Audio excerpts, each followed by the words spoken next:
समर्थ तुला मागतो रामदासा दयाळा दिना कारणे देयाता कृपाळा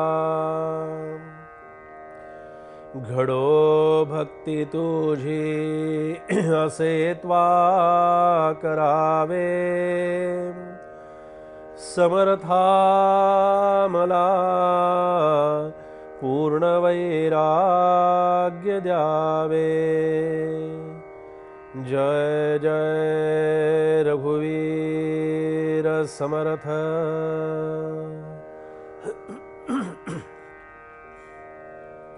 श्री राम जय जय राम श्री राम जय जय राम श्री राम जय जय राम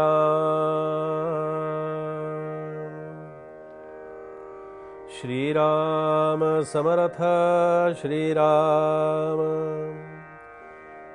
आता सद्गुरु वर्णवेना जेथे माया स्पर्शो सकेना ते स्वरूप मज ज्ञाना काय कळे श्रीराम। श्रीमद ग्रंथराज दासबोधातील सद्गुरु स्तवन या अतिशय महत्त्वपूर्ण अशा विषयाचं चिंतन आज आपण समर्थ कृपेने ते करतो आहोत। या समासाची आपण प्रस्तावना पाहिली। या प्रस्तावनेमध्ये समर्थांनी सद्गुरु हे तत्व आहे असं सांगितलं। कारण आपण देवाला भजतो, देवाची पूजा करतो, देवाचं स्तवन करतो, देवाची स्तोत्र म्हणतो, देवाची आराधना करतो पण हे करत असताना आपली काहीतरी संकल्पना असते, आपला काहीतरी हेतू असतो, आपलं काहीतरी मागणं असतं, आपलं काहीतरी इच्छा व्यक्त करण्याचा भाव हा देवाजवळ गेल्याबरोबर आपल्यामध्ये निर्माण होतो।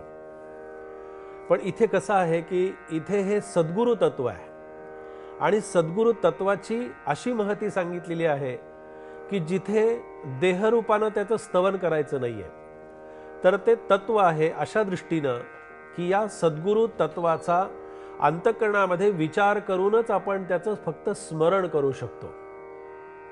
इथे समर्थांनी फार सुंदर सांगितलं की आता सद्गुरु वर्णवेना, आता सद्गुरूंचं वर्णन करायचं आहे। गणेशाचं स्तवन झालं, शारदेचं स्तवन झालं आणि शारदा स्तवनानंतर आता सद्गुरूंचं स्तवन समर्थ करतायत।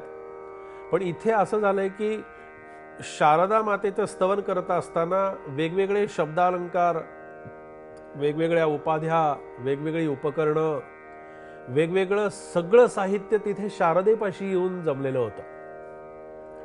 शारदा ही आपल्यामध्ये असणारी एक स्फूर्ती आहे, शारदा ही आपल्यामध्ये असणारं एक चैतन्य आहे आणि हे चैतन्य आपल्याला आपल्याकडून ते वर्णन करून घेत होतं। पण आता कसं झालं की शारदेचं स्तवन झाल्यानंतर हे शारदेचं स्तवन झाल्याबरोबर वाणी स्तब्ध झालेली आहे, कान स्तब्ध झालेले आहेत,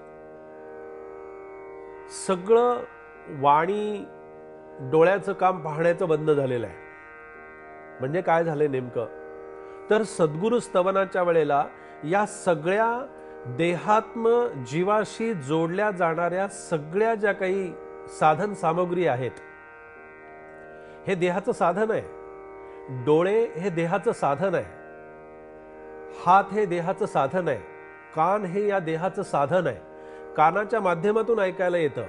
विषय नीट आपण समजावून घेऊया म्हणजे मग आपल्याला हा विषय चिंतनासाठी सोपा जाईल। कानाचं काम काय हो? ऐकणं। ऐकल्यानंतर काय होतं, जे ऐकलं त्याचं स्मरण कुठे जातं, ते बुद्धीमध्ये जातं। ऐकल्यानंतरच ते स्मरणासाठी बुद्धीकडे तो विषय जातो। डोळ्याने एखादं चित्र पाहिलं, डोळ्याने सुंदर दृश्य पाहिलं आपण अन्य वेगळ्या दृश्याकडे जायचंच नाही. आपण बुद्धीला फाटे फुटतील आणि परमार्थ मार्गामध्ये व्यत्यय येईल आणि सद्गुरु तत्वापासून आम्ही दूर जाऊ, अशा प्रकारचं चिंतन आम्हाला करायचंच नाहीये. असं एकदा मनाने ठरवलं ना की फक्त माझ्या जीवनामध्ये चांगलं स्मरण व्हावं, चांगलं कर्म करावं, चांगल्या गोष्टी घडाव्यात, आणि ह्या घडत असतात. आपल्यामध्ये असणारी नकारात्मक भावना ही आपल्याला नकारात्मक गोष्टीकडे घेऊन जात असते आणि ती नकळत घेऊन जाते आपल्याला.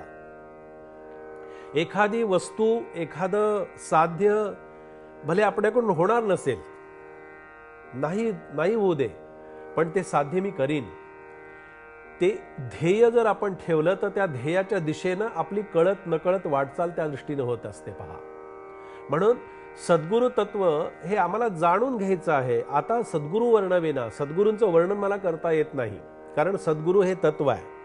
असं आहे त्याची फोडकी. ग म्हणजे सिद्धी देणारा, र हा पापहारक आहे, आणि उ हा अव्यक्त विष्णू आहे.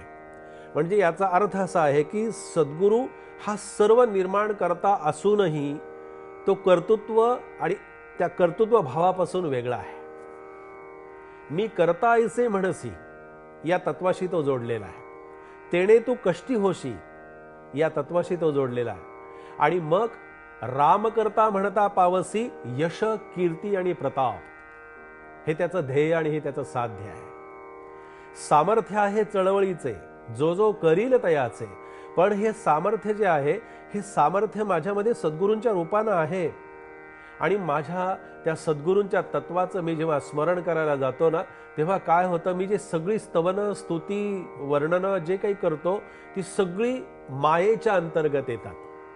माया कशी आहे की जी निर्माण झालेली नाही, जी दिसत नाही, जिचं कर्तृत्व आम्हाला पाहता येत नाही, अशी माया आहे. या मा सा म्हणजे जी निर्माणच झालेली नाही पण आहे. मग ती कशी? ती व्यक्त रूपानं जरी नसली तरी अव्यक्त रूपानं माझ्याकडून ती काम करून घेते. आणि सद्गुरूच्या तत्वाच्या ठिकाणी हा मायेचा स्पर्शही होऊ शकत नाही. ही माया कशी आहे? जेथे माया स्पर्श हो सकेना, जिथे मायेचा स्पर्श होईल ते मला वर्णन करता येईल.